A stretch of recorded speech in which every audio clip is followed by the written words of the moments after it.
Quel budget pour démarrer la vente sur Amazon FBA? Aujourd'hui, nous allons décomposer exactement ce dont tu as besoin pour commencer à vendre sur Amazon FBA correctement. Je sais que vous êtes beaucoup à vous poser cette question et elle est légitime.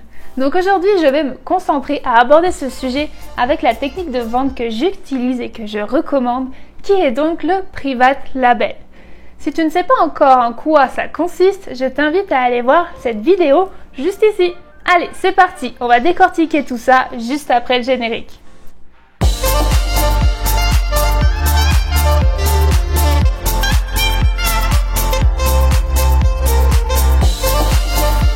Salut tout le monde! Pour ceux qui rejoignent tout juste la chaîne de Destination Liberté Financière, je m'appelle Coralie et si tu veux monter ton business Amazon FBA, tu te trouves sur la bonne chaîne. Mon but est d'aider les gens dans leur processus pour commencer, se lancer et faire grandir son e-commerce sur Amazon. Alors bienvenue à toi sur cette vidéo, ancien ou nouveau sur la chaîne. Et bien sûr, n'oublie pas de t'abonner si ce n'est pas encore fait. Donc, nous allons aborder ça d'un point de vue d'un vendeur Amazon FBA en Private Label, c'est-à-dire dans le but de vendre une marque. Donc ici, ta propre marque en se concentrant sur les produits à prix moyen, voire élevé, car ceux-ci vous permettront de construire un business plus rentable et plus serein que des produits en dessous de 20 $. Ce n'est pas le sujet de cette vidéo. Mais entre autres, vous aurez ainsi le bras plus long au niveau de vos marges et moins de compétitivité comparé aux petits produits que tout le monde veut vendre car moins cher à l'achat certes, mais du coup plus saturé et moins profitable. C'est très rapide ce que je vous dis ici, mais si ce sujet vous intéresse aussi, faites-le moi savoir en commentaire, je m'organiserai pour faire une future vidéo. Donc, partons sur des produits de prix plus élevés. Des produits de marque privée en utilisant GS1 pour les codes UPC que vous posséderez et aussi en tenant compte de ton flux de trésorerie ou autrement dit ton cash flow. On prendra en compte aussi toutes vos petites dépenses, même votre compte Amazon. Donc voici les principaux coûts que nous décomposerons. Alors, le numéro 1, les formations. Ensuite, les comptes, puis les logiciels bien sûr. Ensuite, les dépôts de marque, le logo et le packaging. Ensuite, l'inventaire, les échantillons, le stock et trésorerie de tampons aussi, ce qui est important. Puis ensuite, les codes, ton listing et enfin, la comptabilité. Maintenant, je veux te donner une perspective réaliste de ce que ça peut coûter. Tout d'abord, je pense réellement que pour commencer à vendre sur Amazon, il va vous falloir une formation. Amazon est un réel business avec toute cette complexité. Ce n'est pas un jeu et vous lancer dans le vide comme ça à froid sans vous former est pour moi suicidaire. Ayant souscrit moi-même à plusieurs formations et ayant fait le tour de ce qui est proposé, je vais compter un 800 $ de formation en faisant une moyenne. Effectivement, cela va de 500 à 2000 $ facilement. Mais voilà, pour notre budget aujourd'hui, comptons un 800 minimum. Investir en vous est une des phases importantes quand on se lance dans l'entrepreneuriat. Ensuite, vous avez besoin d'un compte Amazon et je recommande un compte vendeur professionnel qui va vous coûter donc 40 $ par mois. Et si on pense que ça va prendre environ 3 mois avant que vous fassiez vraiment des ventes qui payeront ce compte, si on le multiplie par 3, ça fait donc 120 $ que vous voulez avoir en réserve pour cette dépense. Une petite note sur ce point, vous pouvez souvent réclamer le remboursement des frais que vous avez payés pour ce compte vendeur avant de faire des ventes sur Amazon. Vous pouvez simplement les contacter pour cela et ils vous rembourseront souvent tous les frais que tu auras eus avant ta première vente. Donc, si tu souhaites récupérer ces frais, c'est très simple. Va dans ton seller central et clique sur Aide, puis Contactez-nous. Et tu peux aussi penser à cliquer sur le bouton j'aime. Maintenant, vous allez avoir besoin aussi d'un logiciel. Comme le logiciel de recherche de produits Helium 10 qui est extra et c'est celui que j'utilise pour 99 $ par mois. Comme je sais que votre trésorerie est importante, check dans la description ci-dessous, j'ai des réductions pour toi. Tu n'as qu'à cliquer sur le lien indiqué et recevoir un 50% sur le premier mois ou un 10% chaque mois. Ça, c'est à toi de voir. Donc, pour ça encore, budgétisons 300 $ pour un logiciel de recherche de produits et aussi un logiciel qui va être capable de faire tes recherches de mots-clés, optimisation de listing, etc. Essayez de trouver une solution globale pour que vous n'ayez pas à payer pour tous ces différents outils séparément. Et donc, Helium 10 vous l'offrira. Mais prévoyons 300 $ pour l'instant pour les 3 mois de lancement. Maintenant que vous avez votre produit, il faudra penser à déposer une marque. Et oui, on fait du private label, donc forcément, il faut passer par ce cap et penser à ce cash de départ. En termes de prix, je vais compter un 500 $. Tu auras donc une marque déposée aux US pour une catégorie avec l'aide d'un avocat. Et je le recommande vivement pour ne pas se tromper car ce n'est pas si simple que ça. En tout cas, pour vous qui débutez. C'est ce que j'ai fait et j'en suis bien contente. Sachez qu'en France aussi, ce prix tourne autour de 190 €. Ensuite, parlons de la création de logo et du packaging de votre produit. C'est une partie importante en tant qu'identité de marque. Ce n'est pas un frais obligatoire, mais je vais le compter aujourd'hui car c'est un point qui va vous permettre de bien vous différencier de la concurrence. Il faut donc un rendu professionnel. Pour une petite centaine de $, je trouve ça vraiment dommage de ne pas le faire par quelqu'un qui s'y connaît. Ça sera ton identité en ligne. Les clients aiment les rendus professionnels et ont plus de facilité à faire confiance avec des graphismes de qualité. Vous pouvez aller sur Fiverr et trouver des centaines et centaines de freelancers prêts à vous réaliser vos packaging et logos. Surtout pour mon cas par exemple, où l'imagination en dessin n'est pas toujours mon point fort, j'ai été très contente de trouver quelqu'un pour m'aider. Ici, on va donc compter un 100 $ en frais à ajouter. Bien sûr, maintenant vous allez avoir besoin de vous approvisionner, de sourcer votre produit. Et l'un des meilleurs endroits pour ça est Alibaba.com. Mais vous pouvez aussi obtenir un compte chez DHgate ou un compte Europage. Mais tous ces comptes sont gratuits. Pour vous guider de ce côté-là, j'ai déjà fait 2 vidéos que vous pourriez aller voir au moment opportun. Aujourd'hui, vous êtes probablement à la recherche du budget pour votre premier produit. En termes de coût de l'inventaire, et bien que beaucoup de gens parlent d'un inventaire de 1000 unités sur la première commande, je vous recommande fortement de penser plus à 300 ou 500 unités. Rappelez-vous que vous ne voulez pas être coincé avec des centaines d'unités qui ne s'en vendront pas et il n'y a rien de mal de tester le marché avant de prendre plus de risques. Si le produit fait ses preuves, tu enlèveras ce risque et là tu pourras passer à une commande plus grosse. Tu sauras alors que c'est une valeur sûre et que tu peux y aller à fond. Avant d'acheter ton inventaire, tu vas devoir commander des échantillons.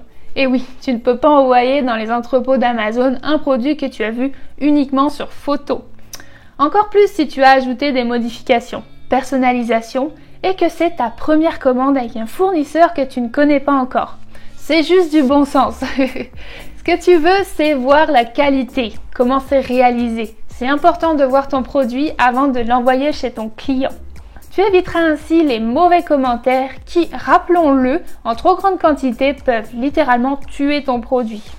Pour cela, ajoutons un 200 $ prix du ou des échantillons qui sont toujours un peu plus élevés, plus le shipping jusqu'à chez toi. Maintenant, dans tous les cas, avec n'importe quel produit, il te faudra aussi ajouter un supplément de 30% de trésorerie en plus pour ce produit. Et c'est spécifiquement pour les premiers produits à cause de 2 choses. La première, c'est que vous allez avoir une plus grande dépense en PPC, donc publicitaire, au début.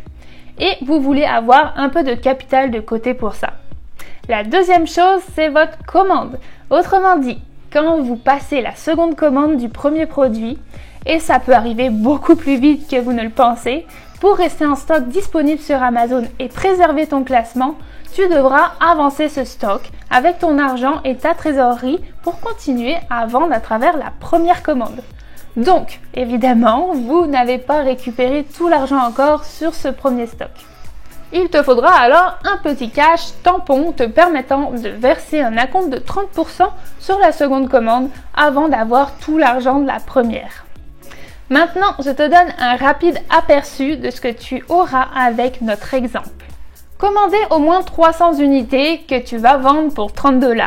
Donc d'après mon expérience, un produit qui se vend à ce prix va te coûter entre 6 et 9 $ en moyenne à l'achat pour la fabrication, en considérant aussi la personnalisation et la différenciation du produit pour ta marque. Alors disons que ça nous coûte 8,50 € en termes de fabrication.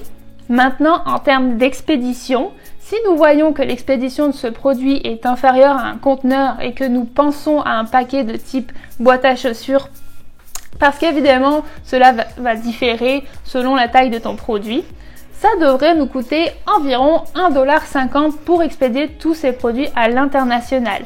Disons de la Chine à un entrepôt FBA situé aux États-Unis. Donc, notre coût total fabrication plus shipping va être d'environ 10$ sur ce produit. Donc, si on prend 10$ x 300 unités, ça fait 3000$. Maintenant, rappelez-vous que nous pouvons ajouter notre stock et monnaie tampon à ce stade de 30%. Donc, nous allons ajouter 1000$ à ça. Voici donc notre capital réel que nous voulons avoir en réserve en termes d'inventaire qui est de 4000$ pour cette commande. Je sais que certains d'entre vous veulent vendre à différents niveaux de prix. Vous pourriez commander des quantités différentes, donc je vais vous dire dans une minute combien exactement vous pouvez vous attendre à payer pour des produits à différents niveaux de prix et en différentes quantités. Mais avant, nous allons nous concentrer sur GS1, que je te recommande fortement d'utiliser pour les codes GTIN de tes produits. N'utilise pas les codes barres moins chers sur d'autres sites. Surtout pour les produits de marque dont nous parlons, tu veux des codes que tu possèdes réellement et qui te donnent en plus la propriété en ligne où ton produit est visible. Cela permet de tracer ces produits jusqu'à toi en tant que propriétaire de la marque et le fabricant. En plus d'être aujourd'hui le seul organisme officiel reconnu par Amazon, cela veut dire donc que tu risques de ne pas pouvoir lister ton produit sur Amazon si tu n'utilises pas GS1. Donc ces codes s'achètent par un minimum de 10. Ce sont les codes que vous entrez sur Amazon à chaque fois que vous créez un nouveau listing sur Amazon. Cela va te coûter environ 150$ pour la première année, donc on va ajouter ça à notre budget aussi. Mais maintenant, tu ne peux pas laisser ce listing vide, n'est-ce pas? Tu dois aussi avoir des photos du produit. Alors, payer pour des photos professionnelles est très cher. En fait, entre 100 et 500$ pour le listing, parfois plus. Donc, ce que je recommande, c'est de le faire toi-même. Aujourd'hui, avec notre smartphone, on peut vraiment faire de chouettes choses. Si tu n'as pas de bon appareil photo numérique, c'est une bonne solution. La plupart d'entre eux rivalisent très bien avec les appareils professionnels. Pense aussi à une boîte à photos pour celle avec le fond blanc. Tu peux en trouver sur Amazon à partir de 20$. Alors soyez créatifs et pensez aux amis et la famille qui font d'excellents modèles, car engager des modèles va être incroyablement cher. Pour éditer ces photos afin qu'elles ressortent bien ou qu'elles aient des fonds blancs, utilise un logiciel d'édition gratuit ou peut-être que tu connais quelqu'un qui peut t'aider avec ça. Sinon, je te recommande d'utiliser Canva, qui est vraiment très agréable à utiliser. Encore une fois, les services de photos professionnels vont coûter entre 100 et 500$. Donc si tu veux budgétiser, je ne pense pas que ce soit essentiel du tout. Donc, je ne l'ajoute pas à ce budget aujourd'hui. Maintenant, tu peux aussi faire la recherche de mots-clés toi-même pour ton produit et écrire ta propre description de produit et bullet point.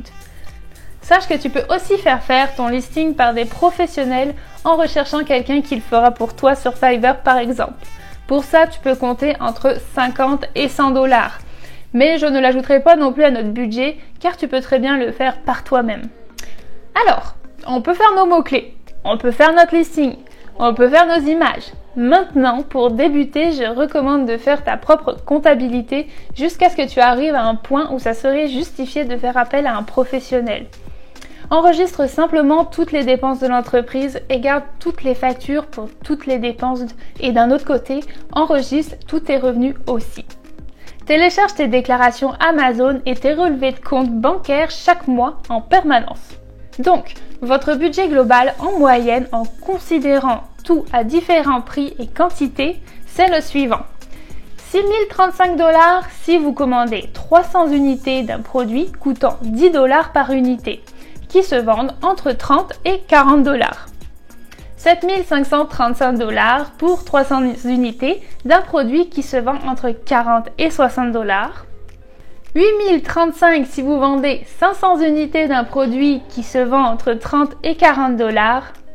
Et 10 535$ si tu fais 500 unités d'un produit qui se vend entre 40 et 60$.